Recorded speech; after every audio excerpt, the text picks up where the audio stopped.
Seja muito bem-vindo ou muito bem-vinda a mais um vídeo aqui do canal. Meu nome é Arthur Schaefer, CTO da Service Desk Brasil, e eu vos convido a se inscrever no canal caso você ache que esse trabalho que tem sido feito aqui é de algum valor para você. Vamos hoje para 4 perguntas mais feitas pelo pessoal sobre a versão 10 do GLPI, que saiu agora no dia 20 de abril, para quem não sabe. E para quem sabe, fica aqui no vídeo porque a quarta pergunta é sensacional.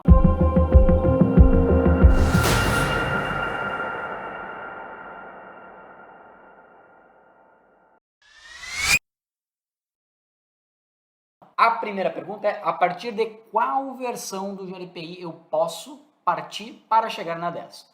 Segundo a própria TechLib, editora do software, a partir da versão 0.80 você já pode fazer a atualização do seu GLPI. Ou seja, eu não preciso fazer 0.80 para 0.81, para 0.82, não é necessário. O próprio script do GLPI 10, da versão 10, faz da 0.80 para 81, 82, 83 até 85, aí vai para 0.90, 91, 9.1, aí teve uma pequena mudança na nomenclatura, até tem um post no blog falando sobre essas versões, 9.1.1, 9.1.2, para entender o que significa cada uma dessas ordenzinhas, vou deixar aqui embaixo na descrição. A partir da 0.80 a gente espera não perder nenhum dado, como chamados, usuários, ativos, tudo que tiver cadastrado nessas versões deve ficar na versão 10, desde que o script seja corretamente executado e, obviamente, seja feita toda a execução do script para fazer a atualização, não só do front-end, mas sim do front-end e banco de dados. Inclusive vai ter um vídeo aí ou já teve, não sei te dizer agora, meio que me perdi já nas datas, um vídeo sobre a atualização da 9.5.7 para 10. Então, o processo de atualização é o mesmo de todas as versões para 10. A segunda pergunta é muito boa, que é: o que eu devo levar em consideração antes de atualizar para a versão 10 do GLPI?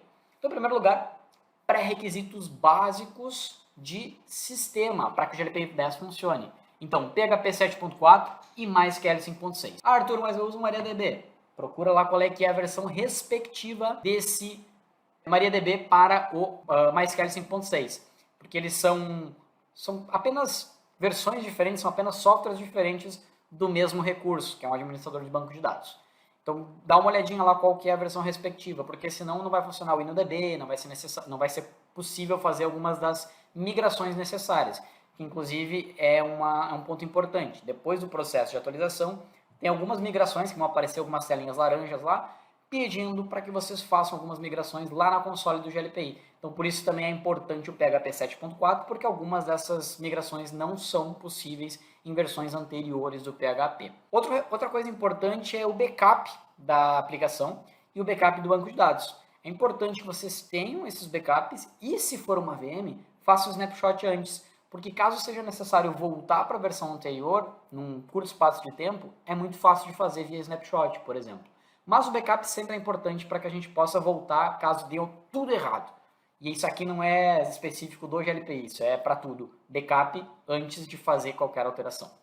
E outra coisa importante é integrações, customizações, alterações de código, alterações visuais no GLPI de vocês vão ser perdidas no processo de atualização. Então, por isso que a gente sempre indica que seja criado um plugin para fazer algum tipo de integração, para que seja utilizada a API, porque aí vocês usam o próprio consumo, vocês consomem o próprio produto do GLPI para fazer essas integrações. Então, não existe nenhum código que é alterado lá dentro do software que vai ser perdido num processo de migração, porque ele basicamente limpa algumas das integrações e customizações que são feitas direto no código do GLPI. A terceira pergunta: quais plugins são compatíveis com a versão 10? Então, para quem é cliente da TechLib Network, GLPI Network, todos os plugins que são exclusivos da TechLib Network, GLPI Network, são compatíveis com o GLPI 10, já estão prontos. Alguns que são da comunidade ainda não estão prontos, então para se certificar quais já estão prontos e quais não estão, vou deixar o link aqui embaixo na descrição do vídeo.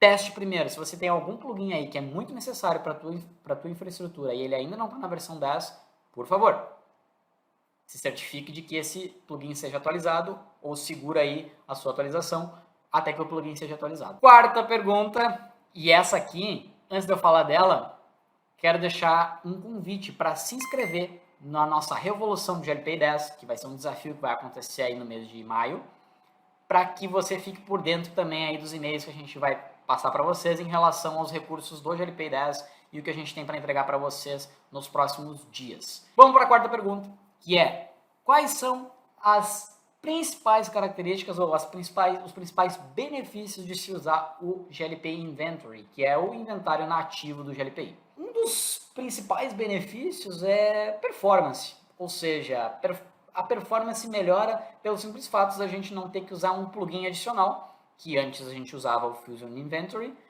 que é muito bom, é sensacional, maravilhoso, mas muitos dos recursos do Fusion foram integrados ao próprio GLPI. Isso aconteceu com vários plugins. Por exemplo, o Projects, né, o GLPI Projetos, ele era um plugin lá na versão 0.85, ele se tornou parte do GLPI. Então, isso é interessante, quando a gente desenvolve um plugin, ele acaba se tornando, o plugin é muito usado, ele acaba se tornando parte aí do core do GLPI. Então, o GLPI Inventory, ele traz uma melhoria na performance, principalmente quando a gente vai fazer uma atualização de software, por exemplo. O banco de dados era populado com mais de uma linha para fazer essa atualização. Agora ele faz apenas uma população de linha. Isso é apenas um exemplo. Mas então a gente tem uma diminuição desse banco de dados, de recursos do banco de dados, e a gente tem também aí uma não necessidade de fazer uma atualização do plugin quando a gente atualiza o software, e tem dois ambientes aí que a gente precisa fazer atualizações e ter certeza de que a gente está seguro. Tendo aí o core do GLPI, trazendo o próprio GLPI Inventory, a gente tem aí um bom motivo de performance e compliance para a nossa infraestrutura. Outra coisa importante é novas funcionalidades. Então, por exemplo, a gente tem inventário de banco de dados, a gente tem inventário parcial de partes do nosso ambiente, inventário, o GLPI Inventory Proxy, que é quase como se fosse o proxy lá dos Zabbix, que a gente joga todas as informações para um equipamento antes de fazer a conexão com o GLPI que esteja provavelmente numa nuvem que vocês utilizem, seja ela a TechLead Network, seja o GLPI Cloud, ou seja qualquer outra nuvem como Amazon, como Azure. E tem aí um recurso muito interessante, que é o inventário remoto sem agente. Então a gente pode jogar e pedir um inventário das máquinas da nossa rede que tenham um usuário que seja padrão. Então imagine que vocês têm um administrador local, que vocês fazem a instalação lá e deixa ele com um usuário e uma senha padrão. A gente precisa ter o WMI ativado em cada uma dessas máquinas, que é um recurso do Windows mesmo, mas a gente não necessariamente precisa ter o agente do Fusion Inventory, que era antes, e não precisa ter o agente do GLPI Agent, que agora é o nome do novo plugin.